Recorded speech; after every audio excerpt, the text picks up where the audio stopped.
Abdi Yani, Abdi Runi, Abdi Sipa, Abdi Aisyah, di kelas 12 TKJ hiji. kuring sareng rencangan bade mitonkeun tugas bahasa Sunda nyaeta materi carita pantun Lutung Kasarung.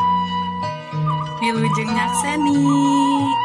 Dina zaman kapungkur ditatar Pasundan aya hiji karajaan anu dipimpin ku saurang raja anu wijaksana, namina nyaeta Prabu Tapak Agung.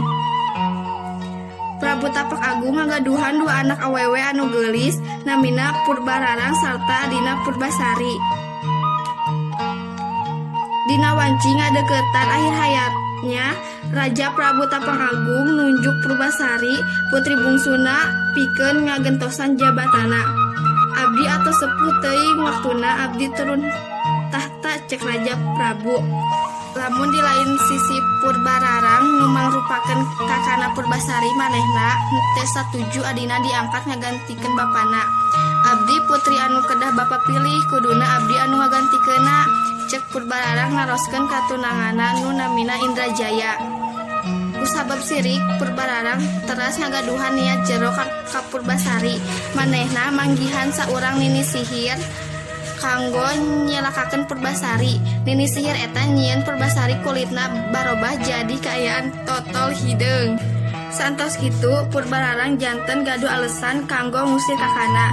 Jalma anu dikutuk sapertos manehna henteu pantes jadi saurang ratu, cek Purbararang. Saterusna manehna nitah saurang patih kanggo ngasingkeun Purbasari ka hiji leuweung. Satepina dina leuweung, patih eta ngarasa karunyaeun ka Purbasari sarta anjeunna mangnyieunkeun hiji pondok kanggo Purbasari. Anjeunna oge masihan nasehat ka Purbasari, sing tabah tuan putri, cocobi ieu tangtos pasti lekasan anu maha kawasa sareng putri. Hatur nuhun bales Purbasari. Salila di leuweung, Purbasari ngagaduhan seueur rerencangan nu mangrupakeun sasatoan anu balager ka manehna ngiang monyet eta anu manawi paling perhatian ka Purbasari.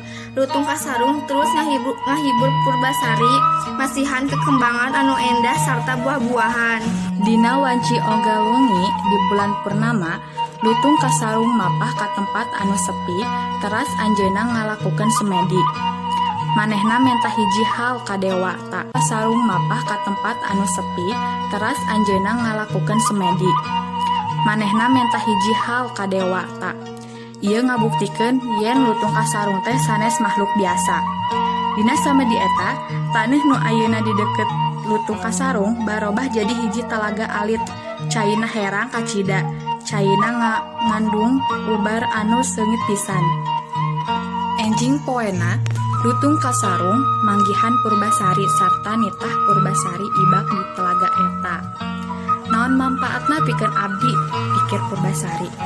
Nanging ayeuna nurut wae, teu lami sanggeus manehna nyeburkeun awakna, kulitna barobah jadi bersih sarta geulis sapertos harita deui.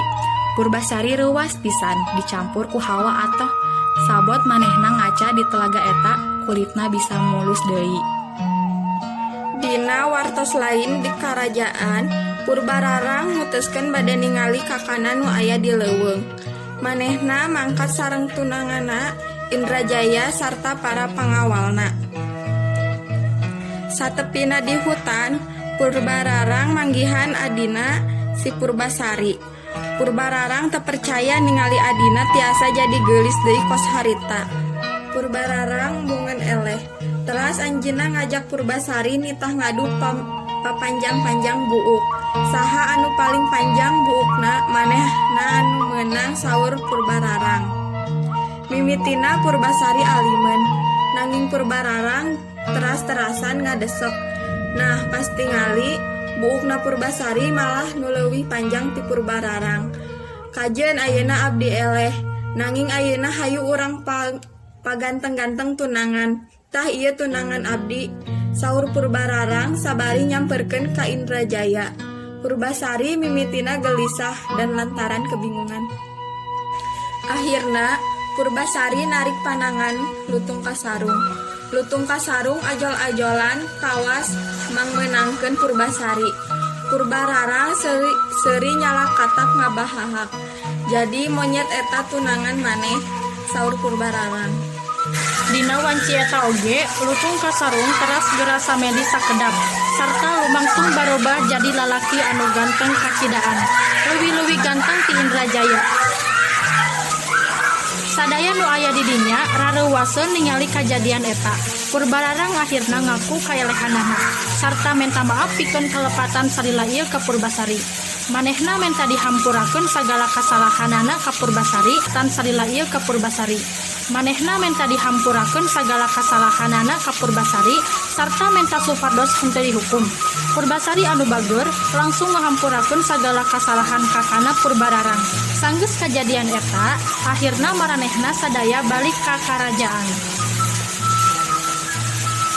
Purbasari akhirna jadi saurang ratu direndengan ku saurang lalaki idamanana.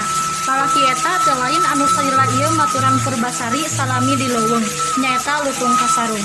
Hatur nuhun atas minton. Hapunten bilih aya kalepatan. Wassalamualaikum warahmatullahi wabarakatuh.